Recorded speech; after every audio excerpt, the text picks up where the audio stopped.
नमस्कार, मैं Shankar Chaudhary, Jharkhand post news में आपका स्वागत है। हम आए हैं बलियापुर कृषि विज्ञान संस्थान। हम वहाँ कुछ जानकारी लेंगे कि अभी वो किस विषय पे शोध कर रहे हैं और आगे किसान के लिए क्या क्या है उनके पास, वो हम जानकारी करेंगे। तो सीधे चलते हैं, हम बात करते हैं उनसे। सर, अभी आपके संस्थान में क्या क्या नया चल रहा है, थोड़ा उसके विषय में बताइए। जी, सबको नमस्कार। मैं ललित कुमार दास, वरीय वैज्ञानिक एवं प्रधान, कृषि विज्ञान केंद्र धनबाद। हमारे यहाँ बलियापुर में कृषि विज्ञान केंद्र में किसानों के लिए प्रशिक्षण का कार्यक्रम सालों भर चलता रहता है और हम लोग अपने किसानों को प्रशिक्षण देते हैं।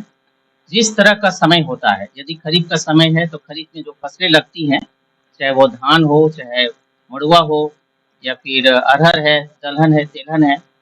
फिर इसी तरह से जब रबी का मौसम होता है तो गेहूं के अलावा जितनी भी फसलें होती हैं, ये सारी फसलों के बारे, चाहे वो चना है, दलहन तेलहन के बारे में, सब्जियों के बारे में प्रशिक्षण चलता रहता है।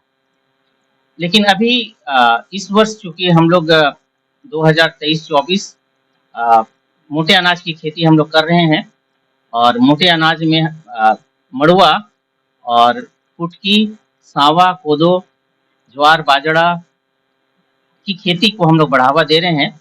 और चूंकि इस वर्ष मोटे अनाज की खेती का वर्ष है, तो किसानों के लिए इस वर्ष हम लोग कुछ बीजों को अपने टेक्नोलॉजी पार्क में लगाए हैं और अगले साल हम लोग उनको किसानों को प्रोवाइड करेंगे, किसानों को हम उनको देंगे। तो हम कुछ चीज़ आपको दिखलाना चाहते हैं। जैसे ये देखिए, ये फॉक्स टेल है, इसका नाम फॉक्स टेल है। ये भी एक मोटे अनाज की खेती का में ये भी एक अनाज है। बहुत ज़्यादा इसमें प्रोटीन की मात्रा होती है और पहले के ज़माने में लोग इसको खाते थे। उसी तरह से ये देखिए, ये चीना है, ये चीना का पौधा है। ये भी हमारा अपने टेक्नोलॉजी पार्क में हमने लगाया है और इसका बिहन अब तैयार हो गया है हमारे पास। और ये कुटकी है, कुटकी का पौधा है। ये कुटकी के पौधा को देख रहे हैं, ये कुटकी, इसका भी बीज हमारे पास है। ये मड़ुआ है, इस मड़ुआ को तो आप लोग पहचानते हैं। पहले लोग इस मड़ुआ को लगाते थे और किसान लोग इसको खाते भी थे, गाँव में खाते भी थे।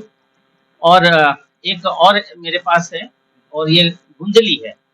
कोदो, गुंदली, सांवा, बहुत तरह का चीज मेरे यहाँ लगा हुआ है। तो अब किसान लोग इनको छोड़ रहे हैं। पहले के जमाने में लोग खाते थे, हमारे दादा दादा परदादा ये सब खाते थे। लेकिन इस वर्ष चूंकि मौसम का जो मार है और मौसम की वजह से पानी भी, बारिश भी अच्छी ढंग से नहीं हो रही है, जिसकी वजह से हम लोग धान की खेती समय पर नहीं कर पा रहे हैं। लेकिन इन फसलों को हम लगा सकते हैं। कम पानी में भी ये अच्छा फसल होती है, इसमें पानी की भी बचत होती है। रबी फसल नहीं, खरीफ फसल है, खरीफ में, अभी खरीफ में लगाना है। और इसमें प्रोटीन की मात्रा बहुत ज़्यादा होती है, कार्बोहाइड्रेट की मात्रा है, और इसमें जितने भी मिनरल्स पाए जाते हैं, चाहे वो कैल्शियम हो, मैग्नीशियम हो, आयरन हो, इसमें प्रचुर मात्रा में पाई जाती है। इसलिए पूरे संसार में, केवल भारतवर्ष में नहीं, पूरे इंटरनेशनल मिलेट्स डे है, ईयर है, तो इसको बढ़ावा देना है। और हम लोग किसानों के लिए ये सारा चीज़ इस पर हम लोग उत्पादन कर रहे हैं। हमारे पास बीज तैयार हो जाएगा, तो अगले साल हम किसान को इनको देंगे ताकि वो भी इसको जाने, पहचाने और किसानों को लगाएं और अपने खेत में इन सबको लगा करके अपने भी खाएं, बच्चों को भी खिलाएं, क्योंकि इसमें बहुत ज़्यादा पौष्टिक है। और ये केवल पुरुषों के लिए नहीं, महिलाओं के लिए भी बहुत ही उत्तम खाद्य पदार्थ। जैसे कि आप जानते हैं कि अभी लोग रोटी जो खाते हैं, आटा, वो काफी माने लोग रिफाइन करके खाते हैं और वो सबसे ज्यादा हानिकारक है। जैसे आजकल जो आटा बन रहा है वो रिफाइन आके आ रहा है कि आपको चालना भी नहीं पड़ेगा, उसका चोकर भी नहीं निकलेगा, बहुत सफेद दिखेगा। क्योंकि मटमैला दिखता है तो लोग खाते नहीं है। तो सर जो बताए वो समझिए कि ये जो चीज है वो आपको मिलेट्स बताए, मतलब ये सबसे ज्यादा प्रोटीन है। इसलिए कि आजकल जो बहुत कीमती आटा जो मिल रहा है बाजार में, जो बड़ी बड़ी कंपनियां दे रही है, और वो ये कह रही है कि इसमें सारा प्रोटीन मिक्स है, जैसे आपको पतंजलि दे या इस टाइप का और भी कोई बहुत कंपनियां देती है, तो वो गेहूं की जगह वो सारा चीज मिक्स करके आटा देती है। तो कमोबेश ये अनाज जो है वो उसी प्रकार का है। और जो पुराने लोग खाते थे, एक पैसा का बीमार नहीं पड़ते थे, कहीं कोई उनको अस्पताल नहीं जाना पड़ता था, कोई दवा नहीं उनको लगता था, और वो एकदम स्वस्थ रहते थे। क्योंकि आप जितना रिफाइन बनते जा रहे हैं उतना ही बीमार पड़ते जा रहे हैं। तो एक बार जरूर विचार करिए।